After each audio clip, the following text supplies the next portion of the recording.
Hi everyone, I decided to start up a YouTube channel again with the focus on wine. If you guys don't know me, my name's Cooper.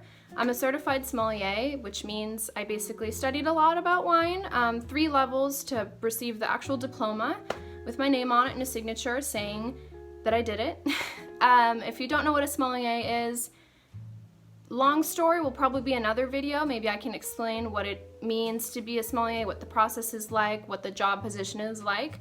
Short story, a sommelier knows a lot about wine. I'll get into more of that maybe in another video. It's a long background.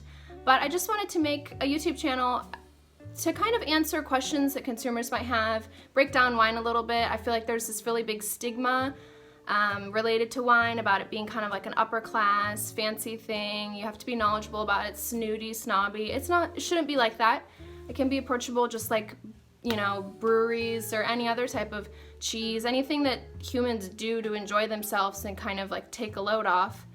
Wine just has this like snobbiness to it that doesn't need to, and so I was just hoping to kind of break it down, make it more approachable, and also make my life easier because I serve wine to consumers, and so if I can educate consumers just a little bit, answer some questions, maybe the relationship between consumer and wine server will just be a little bit more natural. I also wanted to add a quick disclaimer. Yes, I know a lot about wine. Yes, I have certifications to prove it. I'm specialized in Italian wine and European wine, but I am not the smartest in my industry. There are people who have way more knowledge than me, have been working in the industry for 40 years.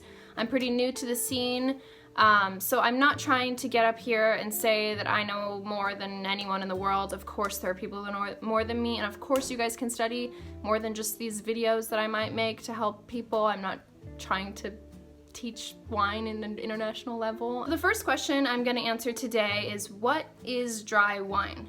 What are you talking about when you ask for a dry wine? I will probably get asked 10 times during one shift, what's the driest red wine you have? Which one of these rosés is the driest?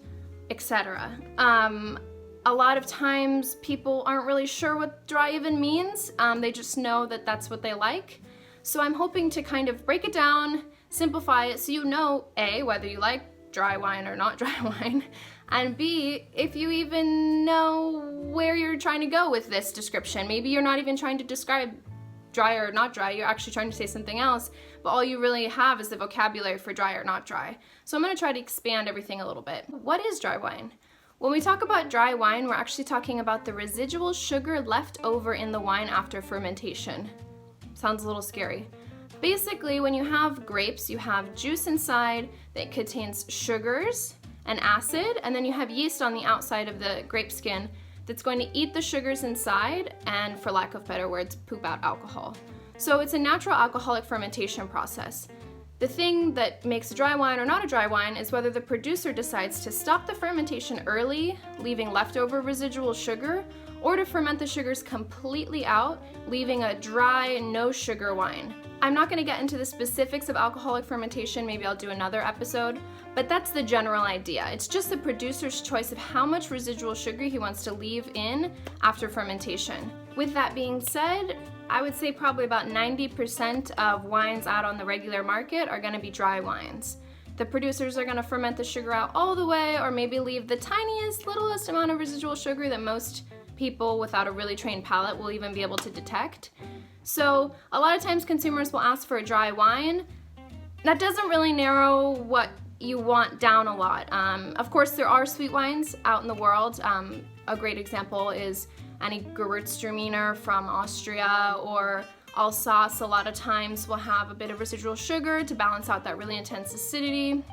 It can make kind of a luscious round wine.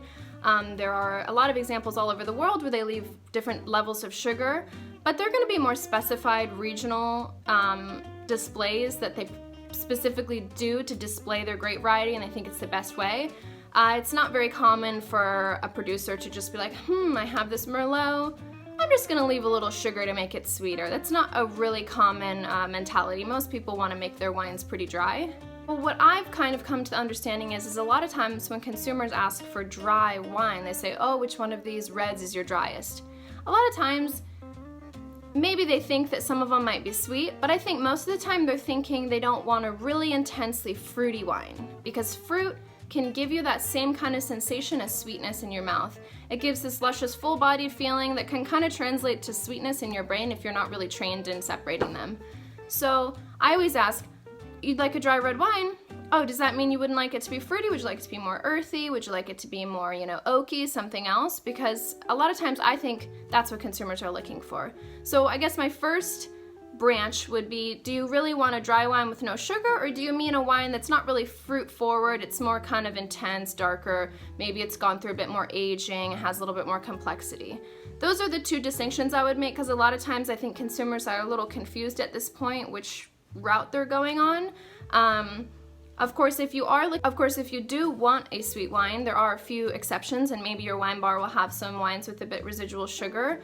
But I like to really kind of draw that distinction that just because it's not sweet isn't really narrowing a lot down. I would definitely try to expand your idea of what you're looking for, because it will help the person serving you a lot more. There are a few different schools and principles to measure sweetness, but a good general rule of thumb is going to be wines are going to be classified as dry, off-dry, medium sweet, sweet, and luscious.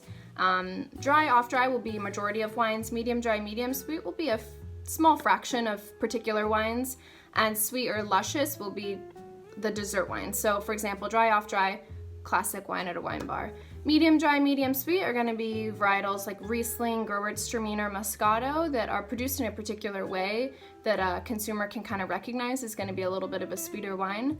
And then sweet luscious are going to be dessert wines from different regions all over the world. An example will be in Veneto, they make Briciotto di Soave, which is a dessert wine made with dried white grapes. Another really famous example will be Sauternes in Bordeaux, where they make a really delicious dessert wine. So now that we have wine in general kind of nailed down, you gotta separate fruitiness from dryness. What is dry? How often are dry wines really on menus? Let's go into sparkling wine, which is a whole nother ball game as far as sweetness levels. Sparkling wines will generally have more residual sugar in them. So a little run through quickly idea. I'll make a separate video maybe about fermentation in sparkling wines, but the general idea is sparkling wine goes through the first fermentation completely, so you have a regular wine, and then you switch to a second fermentation where they add yeast and sugars so that they create the carbonization in the wine. So those sugars are going to be what's making the sweetness in the sparkling wine, as well as the dosage, which is the last bit that you top off the bottle in like a traditional method sparkling wine, for example. So this is a separate classification because it goes through a little bit of a different fermentation process, and residual sugars are kind of classified a bit different here. So next category is going to be sparkling wines. They are kind of confusingly labeled. Brut Nature is going to be the least sweet. It's going to have 0 to 3 grams of residual sugar per liter. Extra Brut is going to be 0 to 6 grams. Brut 0 to 12. Extra dry 12 to 17, dry 17 to 32, and then demi-sec 32 to 50, and then doux, which means sweet, is going to be 50 plus grams per liter. As I mentioned, it's a little confusing because extra dry and dry are actually pretty sweet compared to Brut Nature, Extra Brut. So if you're not into a lot of sweet wines, I would look for Extra Brut, more easy to find than the Nature. If you like sweeter wines, then I would definitely recommend going to Brut, Extra Dry, Dry, even demi-sec. Doux is sweet wine. You will drink it almost as a dessert wine. It's kind of like a Moscato. I would probably pair it with a dessert. I wouldn't just drink it alone personally, although no judgment on anyone. You can drink whatever you want, it doesn't matter. So I hope that kind of cleared up some misconceptions or some kind of confusing aspects of what dry wine is, and what sweet wine is, and what sparkling dryness means, and all that kind of stuff, because I know a lot of times it's a little nerve-wracking to ask someone in the wine business questions, especially simple questions like, what even is a dry wine? Because you're kind of worried you're going to be met with that attitude like, you don't know what you're talking about? It's okay to ask questions. I love answering questions. That's also why I'm making this video.